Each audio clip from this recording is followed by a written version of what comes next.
बच्चों, आज हम पढ़ेंगे क्लास 8 हिंदी वसंत के अंतर्गत चैप्टर नंबर 6 यह सबसे कठिन समय नहीं, जो कि एक कविता है और इसकी लिखने वाली हैं जया जादवानी। हम आपको बताएंगे पाठ का सारांश और फिर कविता में दी हुई लाइनों का भावार्थ और अंत में पाठ से संबंधित प्रश्नों के उत्तर भी। तो चलिए पढ़ते हैं कविता। नहीं है यह सबसे कठिन समय नहीं, अभी भी दबा है चिड़िया की चोंच में तिनका, और वह उड़ने की तैयारी में है, अभी भी झरती हुई पत्ती थामने को बैठा है हाथ एक। अभी भी भीड़ है स्टेशन पर, अभी भी एक रेलगाड़ी जाती है गंतव्य तक, जहां कोई कर रहा होगा प्रतीक्षा। अभी भी कहता है कोई किसी को जल्दी आ जाओ कि अब सूरज डूबने का वक्त हो गया है। अभी कहा जाता है उस कथा का आखिरी हिस्सा जो बूढ़ी नानी सुना रही सदियों से दुनिया के तमाम बच्चों को। अभी आती है एक बस अंतरिक्ष के पार की दुनिया से लाएगी बचे हुए लोगों की खबर।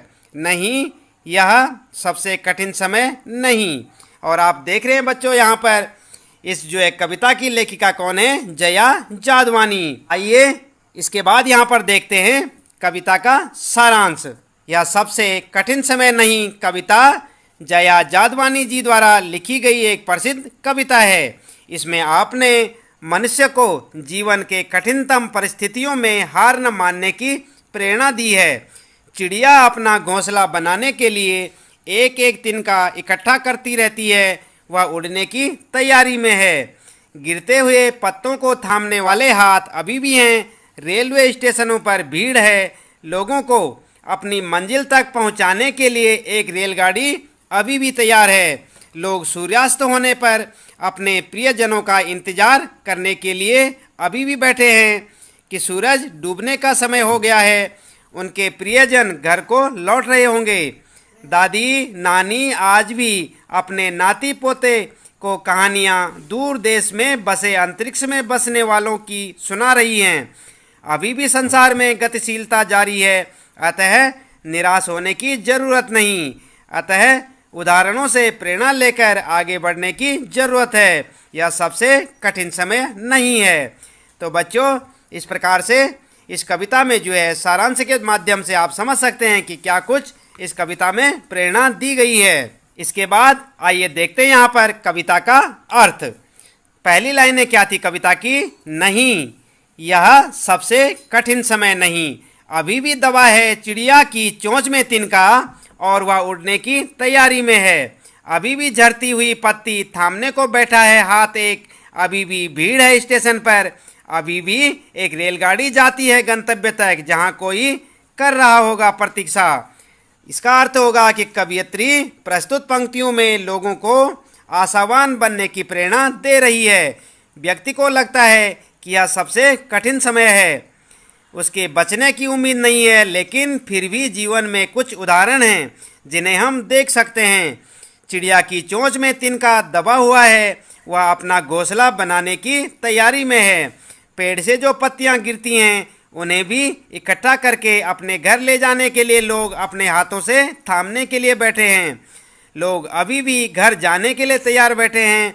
रेलगाड़ियों पर जाने के लिए स्टेशनों पर भीड़ बैठी है। अपने घर जाने वालों की कोई कमी नहीं है। अभी भी स्टेशन पर अपनी मंजिल तक पहुंचने के लिए एक गाड़ी जाती है, अतः निराश होने की आवश्यकता नहीं। यह सबसे कठिन समय नहीं है। इसके बाद अगली पंक्तियां आप देखें। अभी भी कहता है कोई किसी को जल्दी आ जाओ कि अब सूरज डूबने का वक्त हो गया। अभी कहा जाता है उस कथा का आखिरी हिस्सा जो बूढ़ी नानी सुना रही सदियों से दुनिया के तमाम बच्चों को। अभी आती है एक बस अंतरिक्ष के पार की दुनिया से लाएगी बचे हुए लोगों की खबर। नहीं, यह सबसे कठिन समय नहीं है। तो अर्थ आप देखें इसका किस प्रकार से आप लिखेंगे। प्रस्तुत पंक्तियों में कवियत्री ने आशावादी दृष्टिकोण अपनाते हुए कहा है कि यह सबसे कठिन समय नहीं है। शाम होने पर बाहर जाने वालों का इंतजार आज भी किया जाता है। कोई किसी की प्रतीक्षा कर रहा हो कि घर जल्दी लौट आओ। जीवन अपनी गति से ही चलता रहता है। नानी दादी आज भी पुराने ज़माने से कहानियाँ सुना रही हैं। कहानियों में अंतरिक्ष की कहानियाँ रहती हैं जो कि दूसरी दुनिया के पार की कहानियाँ लाती हैं। दूसरी दुनिया में बसे हुए लोग अभी भी धरती पर संदेश दे रहे हैं। अभी भी मानवता दूसरे ग्रहों पर बची हुई है, अतः सबसे कठिन समय नहीं है। आशा बची हुई है, निराश होने की आवश्यकता नहीं है। तो इस प्रकार से बच्चों, आपने देखा यहाँ पर हमने आपको यह सबसे कठिन समय नहीं जो पाठ है आपका कविता का, उसका भावार्थ यहाँ पर बताया और साथ में पाठ का सारांश भी। आप चाहें तो आप इसे अपनी नोटबुक में नोट भी कर सकते हैं ताकि आपको पूरा पाठ और पूरी कविता, उसका भावार्थ और सारांश अच्छे से याद भी हो जाए कि इस कविता में क्या कुछ कहा गया है। इसके बाद आइए देखते हैं अब पाठ से संबंधित प्रश्नों के उत्तर। आप भी यहाँ पर देखें और अपनी नोटबुक में नोट भी कर सकते हैं। पहला प्रश्न क्या है आपके पास? यह कठिन समय नहीं है, यह बताने के लिए कविता में कौन कौन से तर्क प्रस्तुत किए गए हैं, स्पष्ट कीजिए। तो आप उत्तर कैसे लिखेंगे और क्या लिखेंगे, आइए जानते हैं। यहाँ पर उत्तर होगा यह कठिन समय नहीं है, यह बताने के लिए कवयित्री ने निम्नलिखित तर्क दिए हैं। आप देखें इन्हें। नंबर 1 क्या तर्क दिया है? अभी भी चिड़िया चोंच में तिनका दबाए उड़ने को तैयार है क्योंकि वह नीड़ का निर्माण करना चाहती है। इसके बाद नंबर 2 तर्क क्या दिया है? एक हाथ झड़ती हुई पत्ती को सहारा देने के लिए बैठा है। इसके बाद नंबर 3 पॉइंट जो है आपके लिए, अभी भी एक रेलगाड़ी गंतव्य अर्थात पहुंचने वाले स्थान तक जाती है।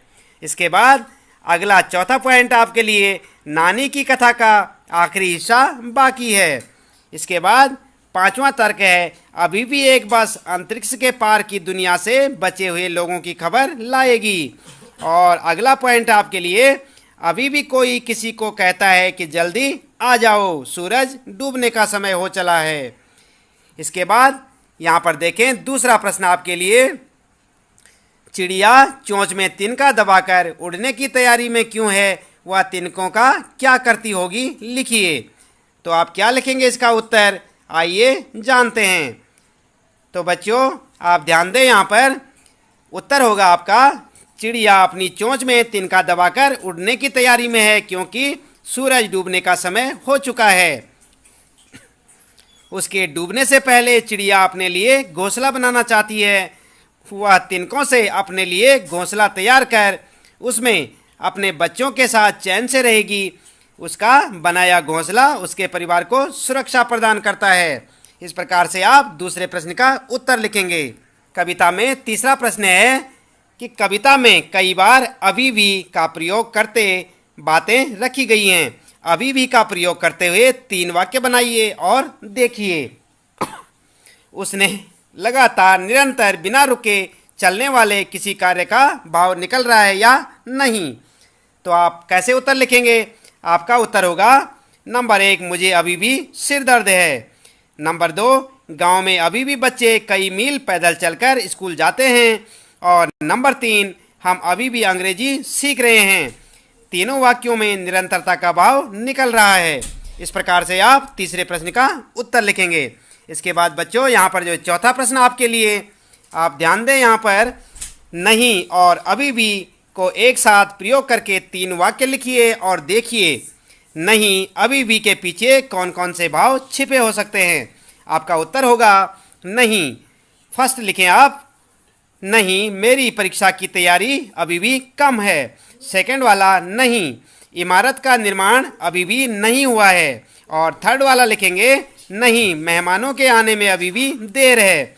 अभी भी निरंतर चलने वाली प्रक्रिया का बोध कराता है और नहीं से कार्य के न होने का पता चलता है। इस प्रकार से आप चौथे प्रश्न का उत्तर लिख सकते हैं। इसके बाद आइए जानते हैं यहाँ पर 5वां प्रश्न जो आपके लिए है। 5वां प्रश्न क्या होगा?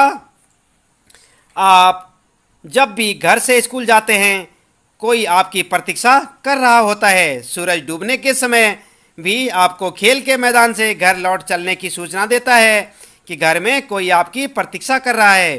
प्रतीक्षा करने वाले व्यक्ति के विषय में आप क्या सोचते हैं? अपने विचार लिखिए। तो आप क्या लिखेंगे उत्तर? उत्तर होगा आपका प्रतीक्षा करने वाले व्यक्ति हमारे प्रियजन ही हो सकते हैं।